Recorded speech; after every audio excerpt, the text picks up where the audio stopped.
ওয়ালা তানাবাযু বিল আলকাব, কাউকে মন্দ উপনামে ডেকো না। মন্দ উপনামে ডেকো না মানে কাউকে একটা বিশেষ নাম দিও না, তার নামটা সুন্দরভাবে ডাকো। নাম বিকৃতি করা কবিরা গুনাহ। নাম আপনি বলুন হুজুর এটা একটা কথা হইলো, নাম বিকৃতি করছি তো কি হয়েছে? এটা আপনার কাছে সমস্যা নাই। ধরেন যে ওই লোকের নাম আব্দুল্লাহ, আপনার কাছে আব্দুল্লাহ এটা সিম্পল, ধুর আব্দুল্লাহ একটা কিছু হইলো, কিন্তু যার নাম আব্দুল্লাহ তার কাছে এটা অনেক দামি। তার কাছে কি? কারণ এটা তার পরিচয় বহন করে। ধরেন যে আমার নাম কি মিজান, আপনার কাছে মনে হয় আরে মিজান একটা নাম হইলো, তা আমার কাছে তো এটা অনেক গুরুত্বপূর্ণ, কারণ এটা আমার পরিচয় বহন করে। এই নামে মানুষ আমাকে ডাকে, ফলে এটা আমার খুব আদরের, আমার কাছে বড্ড যত্নের, দরদের নামটা। আপনার কাছে নাও হইতে পারে। মানুষ প্রত্যেকে তার নিজের নামকে খুব পছন্দ করে। দেখবেন যে মানুষ কাগজ পেলে নিজের নামটা লেখে, সিগনেচার দেয় একটা, দেখবেন দেয়। এরপর দেখবেন যে সি বিচে ঘুরতে গেলে বালুর মধ্যে নিজের নামটা লিখে, দেখবেন লিখে। শুধু তাই না, লিখে আবার একটা লাভ আঁকে, লাভ চারদিকে আঁকে।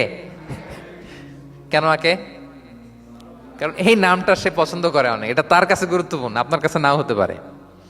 এজন্য প্রত্যেকের নামটা তার কাছে খুব আদরের, যত্নের। তার নামটা আপনি সুন্দরভাবে বলবেন। নাম আপনি বিকৃত করতে পারবেন না। এটা কি গুনাহ? সগীরা কবিরা গুনাহ। এটা আমরা সমাজে করি, নাম বিকৃত করি না।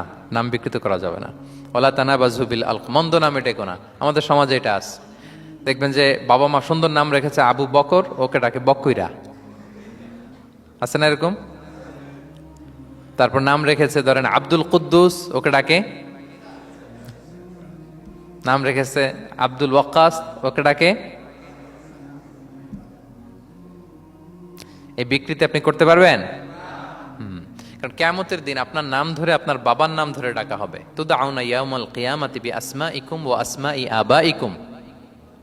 কিয়ামতের দিন তোমার নাম, তোমার বাবার নাম, যখন আপনাকে ডাকবে ফেরেশতারা, আপনার নাম এবং আপনার বাবার নাম ধরে ডাকা হবে। এজন্য রাসূল সাল্লাল্লাহু আলাইহি ওয়াসাল্লাম বলেন ফাআহসিনু আসমাক, তোমাদের নামগুলো সুন্দর রেখো, তাহলে সেই দিন ডাকবে বল্টুর ছেলে কল্টু দাঁড়াও, তখন এই কোটি কোটি মানুষের সামনে আপনি এই নাম নিয়ে দাঁড়াবেন আর লজ্জায় পড়বেন।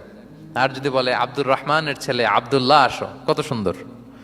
নামগুলো ভালো আলেম দিয়ে ক্রস চেক করে, কনসালটেশন করে এরপরে রাখবেন।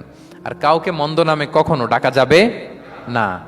তার বংশের কোনো খারাপ কিছু দিয়ে তাকে ডাকা যাবে না। ধরেন একজনের বাবা ছিল চোর, কিন্তু তার সন্তান সে সৎ মানুষ হইতে পারে না। এখন বাবার কথা কি আপনি চোরের পোলা বলে ডাকতে পারবেন? আপনি ডাকবেন না, বলতে পারবেন না, কারণ সে তো ভালো। তাহলে নাম বিকৃত করা, মন্দ উপনামে ডাকা, এটা কবিরা গুনাহ। এটা আমরা কখনো করব? মনে থাকবে প্রিয় ভাইরা?